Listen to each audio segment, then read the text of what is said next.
malapit na tayo makapagbenta ng fertile eggs. So imagine, no, nakapagbenta tayo ng fertile eggs at saka ng mga day old chicks. And then ito lang po ang gastos natin sa pagbibreed. Yan po ang gusto ko ipakita, mga kabokals. Yung kumita ka sa pagbibreed, pero ang iyong feeding expenses ay napakababa.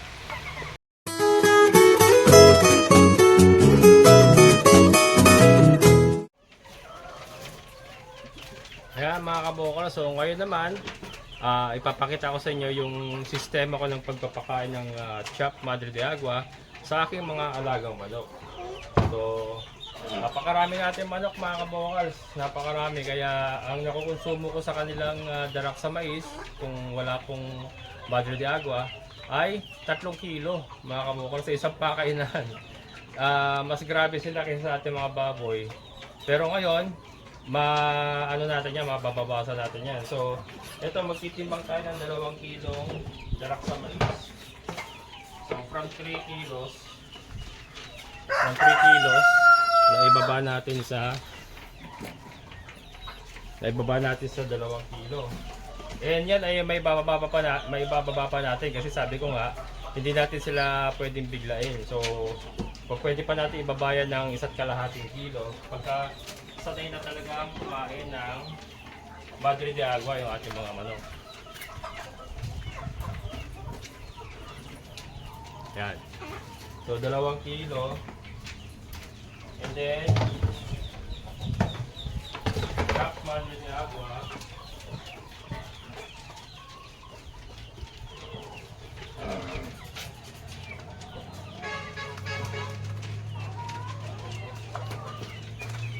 Yan, ito po yung ating Chopped Madre de Agua.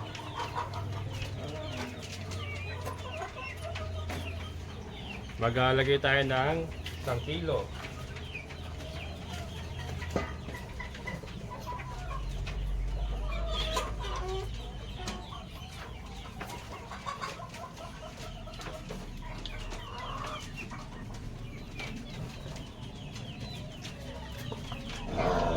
Ayan mga kabokal, 1 kilo. So 1 kilo na to, ha. And then babasahin na natin, mga kabokal. Hindi na tayo maglalagay ng darak sa mais at asin. So hindi na tayo maglalagay ng molasses at asin. Ito na lang.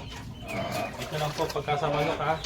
Pagka sa mga manok, babasahin na natin to, lalamasin natin.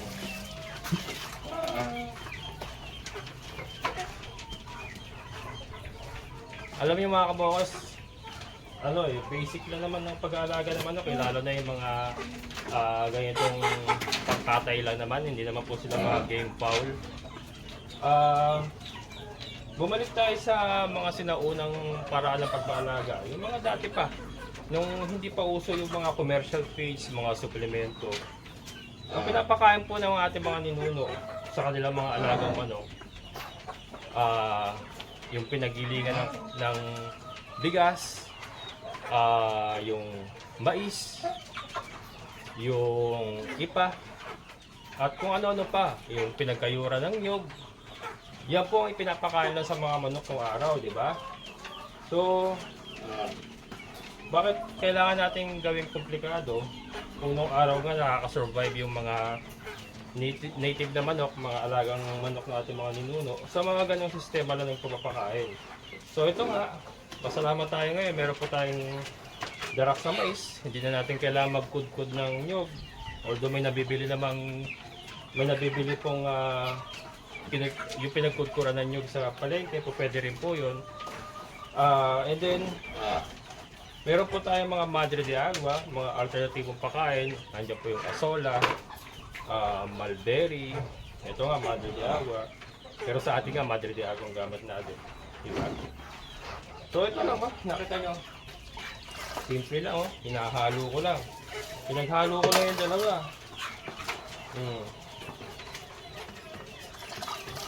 Ito po ay masustansya na. Kasi yung mais pa nga lang sapat na sa kanila dahil yung araw nga lang, di ba sabi ko nga, ang kinakain lang naman ng mga manok ng araw eh, ganyan lang. Eh ngayon, meron pa tayong Madre de Agua inilalagay na mataas ang protina, may calcium, at mga iba pa pong minerals. Vitamins, vitamin C, yan.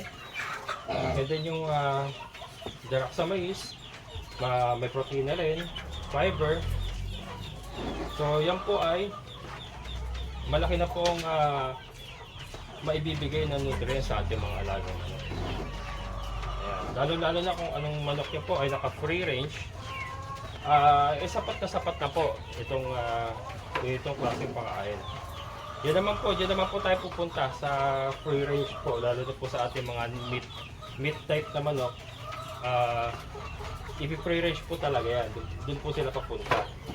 Ibang usapan po yung isa-separate vlog po natin yung sa mga layers kasi iba po approach sa mga layers. Gawa nung ang layers po para mangitlog yan ay kailangan ng layer feeds. Ayan, yun naman po ang pagkakaiba dyan ha.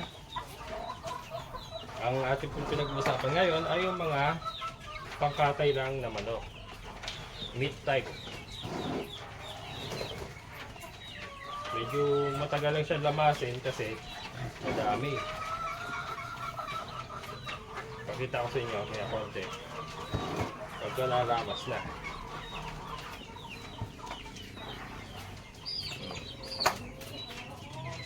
Mga kabukal to.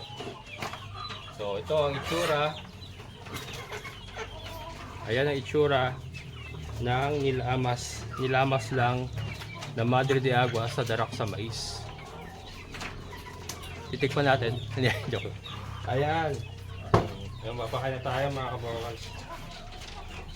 Guruin nyo, lakas ng napakalaki ng feeding cost ko sa nung wala pang Madre de Agua.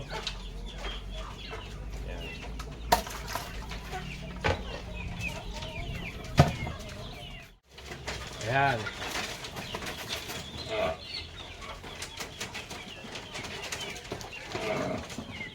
So ito, sinusukat ko mga kabukas para magkasya sa lahat.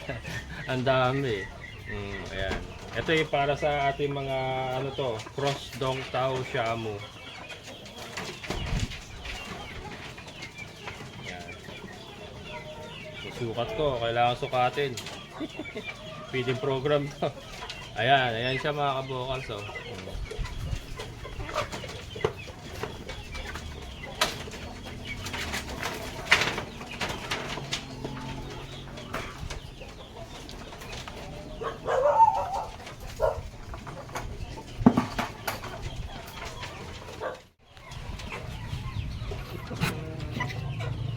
Yan. O, di ba? So, meron na silang protina, meron na silang calcium, fiber, vitamin C, at iba pang mga minerals. Yan. So, ito mga kabukalas, sabi ko nga, papunta tayo sa free range chicken racing ng meat type. So, ito sa ngayon nakakulong pa lang sila, pero eventually mag-free range po tayo ng ating mga produce para po mas maganda ang kanilang paglaki. Yan, ito isang kabir natin, nakahiwalay kasi binubuli. Yan.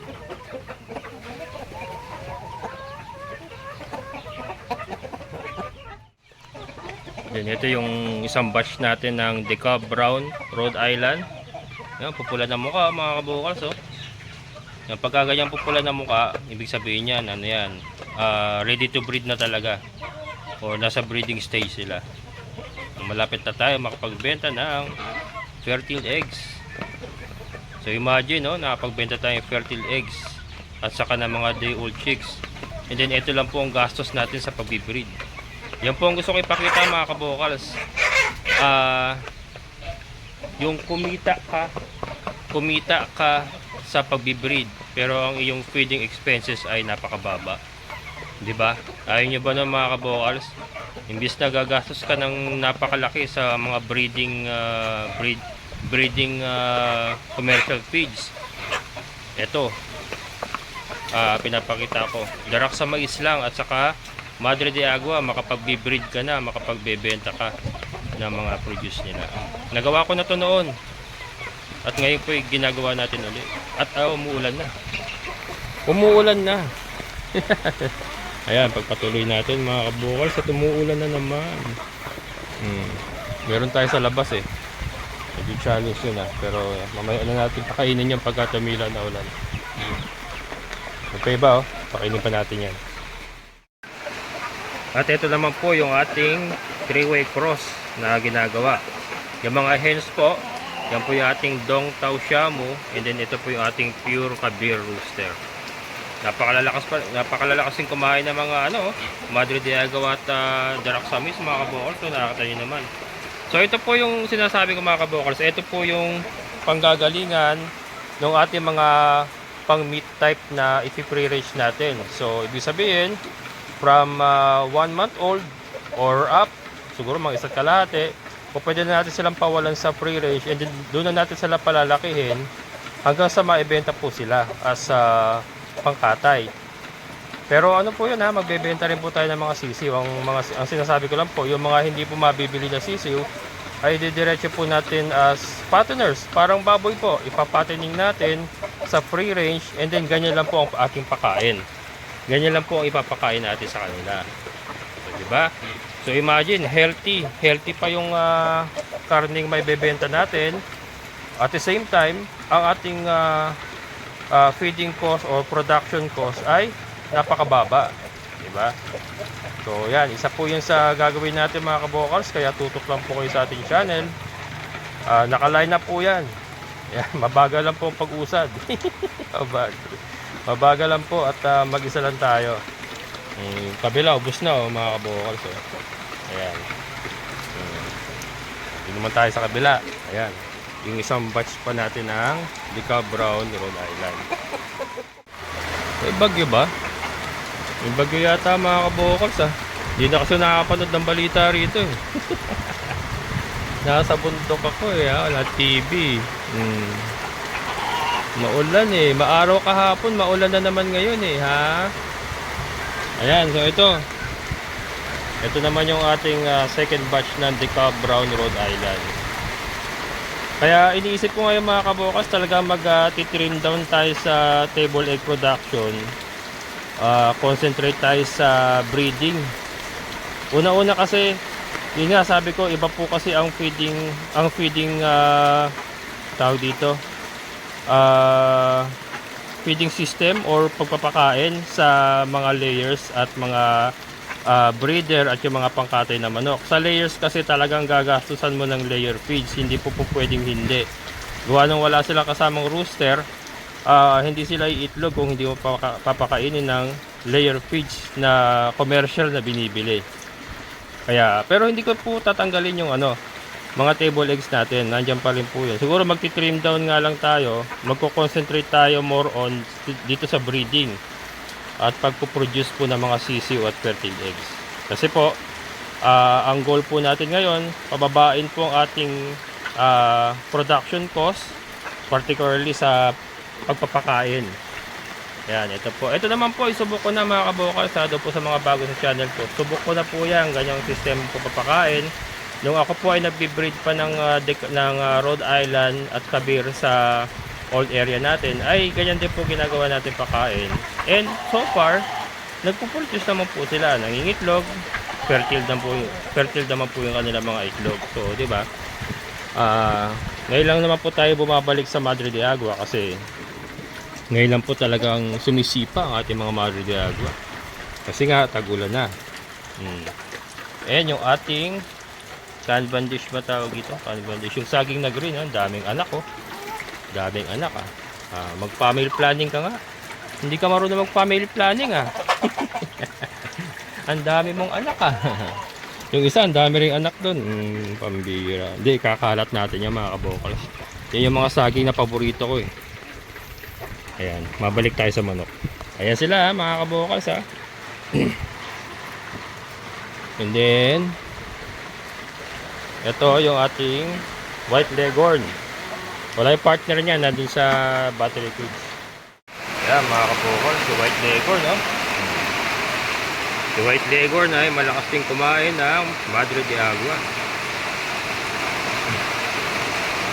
Ito naman po, ang gamit po nito ay sa breeding din po nga ng ating mga pinapalabas na cross White Leghorn Rhode Island Red. Tumubo ng ulan mga kabukol.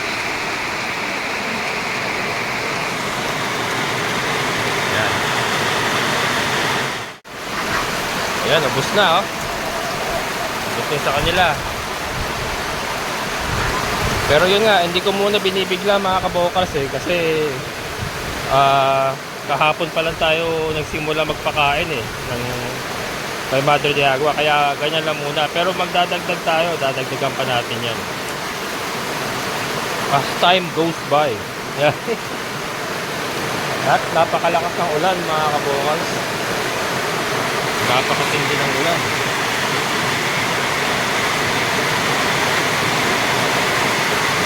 Tingnan na natin yung ating Poso Negro. Still looking good ang ating Poso Negro mga kabokals. Ayan o.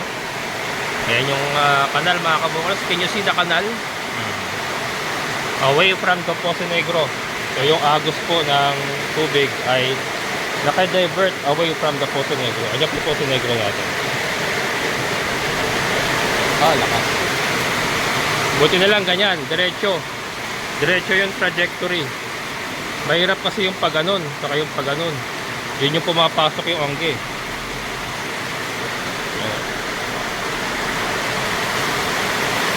Ang problema, meron pa kasi tayo yung mga breeders natin na naka-scratch pin sa labas. Yan, mamaya-maya konti. Patilain muna natin. Patansya ka. Patansya ka. Si Bella mga kabukol. Patansya na yung Bella ko. Patansya na yung Bella ko. Ayaw mo mabasa? Ayaw mo mabasa? Yan. Ayun sila oh. Mamaya natin pakakainin. Medyo masama rin ang katawan ko eh. Ayaw ko magbasa-basa eh. Dami na anak ng ating latunda no. Oh. Yung avocado ko parang di lumalaki ah. Lastik na yan. Ayan. Yun, medyo ano na. Minto. Minto ka muna, papakain ako.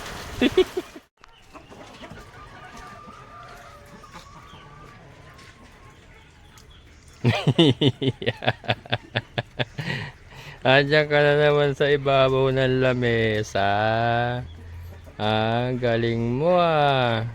Ang galing yung aso na yung mga kabukals. Tumatalon mula dito, tatalon siya sa upuan. Lalakad doon, dilipat sa lamesa. Ayun na sa upuan, nag-level up na. Gusto sa lamesa, nilagyan ko nga higaan niya. Kaya yung lamesa hindi na magamit. Ang galing mo talaga. Yan si Beauty. Ayan, huminto na ulan. Pakain muna tayo rito. So ito naman yung ating mga DeKalb Brown. Ito mga papisa na natin to, mga produce na natin yan. DeKalb Brown Rhode Island DeKalb Brown Cross Rhode Island. Ayan sila. Malakas din kumain ng Madre de Agua. Maganda sana talaga naka free range mga kabukas. Kaya lang hindi ko pa naayos itong yung ating area ng paglalagyan natin ng free range. Saka tag-ulan din kasi. Tag-ulan din mga kabukals eh. Ano sila? Prone sila sa sipon. Pagka tag-ulan, lagi nababasa. Maganda rin na kulong muna. Ito, ide-diretso natin to sa battery cage pagka ano na sila. Nag-i-egg na sila. Para makita natin yung itlog nila kung brown ba talaga. Yan yung mga pasisiw natin na mga dumalaga na. Nag-aabang natin mga ano. Mamaya, wait lang. Sa susunod na episode kayo. Ay, Bella! Ay, nag-i-snack ka na naman Nag-i-snack na naman. Ginagawang Graham yung ng manok. Ito naman yung ating mga nakakulong. Ayan, ito naman yung ating mga nakakulong. Ito yung ating barakong Muscovy duck na hiniwalay ko kasi nag-aaway sila nung isa. So, palitan sila mga kabokals. And ito yung ating mga kabir na babae na nakahiwalay din kasi binubuli din. And then ito yung isa nating Dongtao Shamu. Ayan. Medyo hindi siya sanay, pero yan, ang style nga natin. Ayala natin siya na ano, kung ayaw niya kumain, pero eventually pag nagutom yan, kakain din yan. Ganun talaga mga kabokals, hindi mawawala sa mga alaga natin, lalo na kung nag-shift kayo sa alternatibong pagkain. Meron talagang hindi kakain dyan, pero tiisin nyo na wag siya pakainin. Kasi wala naman siyang choice eh.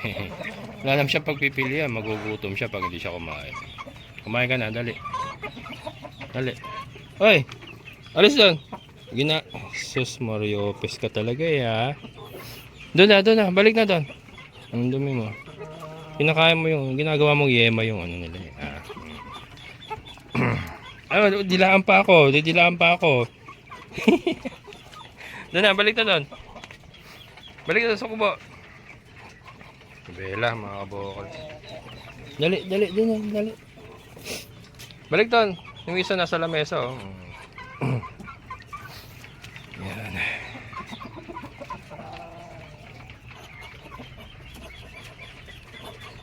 Ito naman yung mga breeders natin na nakapahinga. Yan, ito yung ating Dumpo Giant. Nakasing kumain mga kaposo. Nakakita nyo ba yan kung paano siya kumain ng Darak sa Mais at Mother de Agua? Shamu Dumpo Giant yan mga kabokals. Pero lakas niya lang kinakain niya, di ba? Walang special treatment.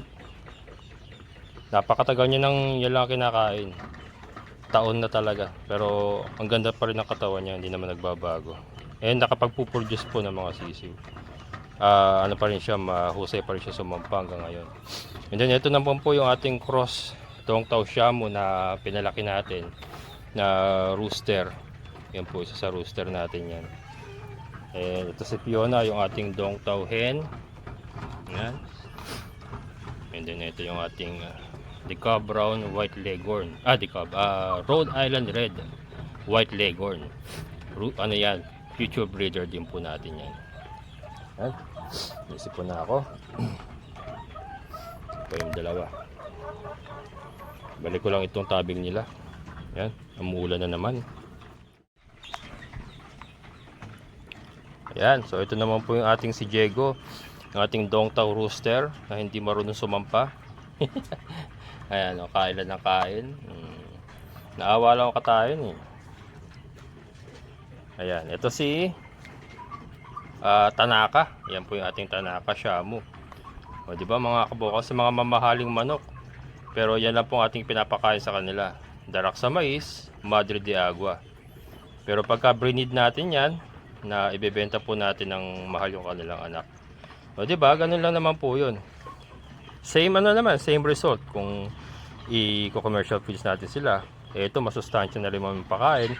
And then napakatagal na nga po nila kinakain yan. So far okay naman sila, diba? Ayan, so abangan niyo po mga kabukas. Doon nga po pala nakalugol na kasi si Tanaka eh.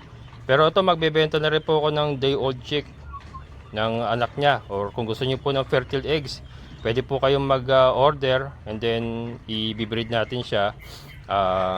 Magpo-produce tayo ng fertile eggs para sa inyo. Ganon din po sa sisiw. Kung gusto niyo po ng Tanaka Dumpo Giant na sisiw, day old, magbi-breed po ako para sa inyo kung may ano. Pero syempre may reservation fee po 'yon.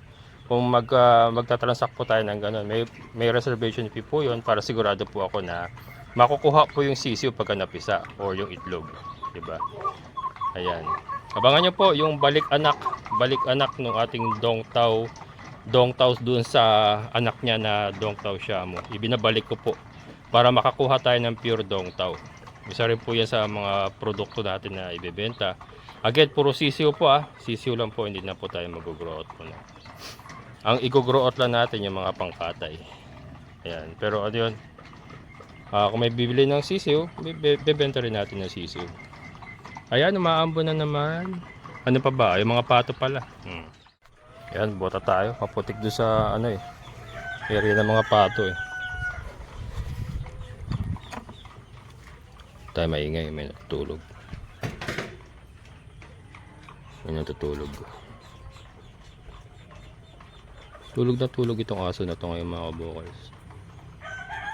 Bagay kasi maputik din naman eh. Pero ano eh, lagi sila naglalaro ni Bella pag ano, pag maaraw. Pero ngayon tulog ng tulog. Sa kaya nga gusto niya dito sa taas. Palabas yung dila. Psst, psst, psst. Hoy. Psst. Bebe ko. Psst. Bebe ko. Ayaw mansin. Ayaw mansin. Ito nga pala mga kabokals, nilagyan na natin ng tulos yung ating ubas oh. Kasi ayun oh, mga bago na to oh. Mga bago na yan mga kabokals oh, na tubo oh. Ito mga bago na yan. Kaya nilagyan ko siyang tulos, isa lang. Kasi ano naman yan, i-guide ko ng tali yan. Tatalian natin yan. Lagyan natin tali ganyan. I-guide natin dito para umakyat sila pareho dyan. And then maglalagay tayong balag sa taas. Ganyan po. Pero at least, di ba? Oh, gumaganda na ang ating ubas. Ito nga po yung na-harvest natin pala oh. Yan. Yan. Yan, kukalbuhin ko na yan. And then paikot tayong ganyan. Paikot tayong ganyan. Tapos doon na tayo. Doon na tayo bibirada. Yun. Doon tayo bibirada. Paikot naman uli doon. Yun. Sa kaninang pinanggalingan natin sa mga breeders. Ayan. Kulang pa. Kulang na kulang yan mga kabukals. Yung pananim natin yan. Kulang na kulang yan. Kaya kailangan maayos ko yung doon kaya tinin pa. Malinisan. Ito mga scorpiduck. Itong mga langaw busters natin, ano yan, sabay yan sa pagkain ng mga layers. Kasi nakadarak sa mais naman yung mga layers natin. Sabay sila. Ito lang muna, pakain natin yung mga breeders natin na Muscovy duck. Dami nag-ano dyan eh. Ito mga naglilimlim. Ano, mga naglilimlim, marami na. Dalawa yata eh.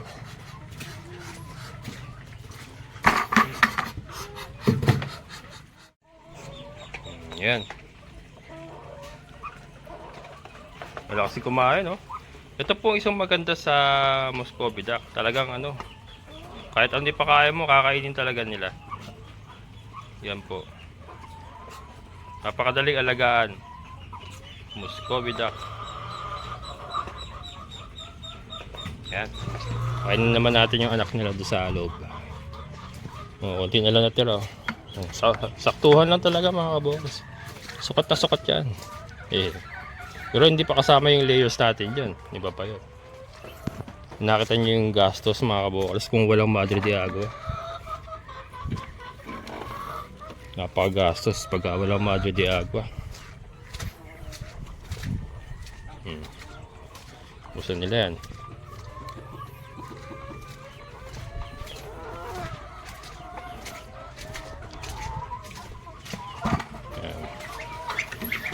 Sila. Mamaya, wait lang. Huli yung layers mga kabokals. Ibang episode yung gagawin natin sa mga layers. May itlog oh. Ang itlog sila oh, kahit ano lang. Kahit darak sa mais na kinakain. Ito ano to, darak sa mais na tuyo ang pinapakain natin dyan. Sa mga ducklings natin.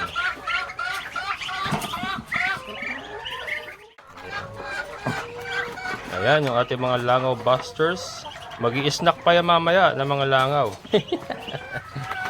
Yan, lalaki na oh. Nakakapako yung mga itim na yun, malalaki na. Pwede nang pang turbo eh.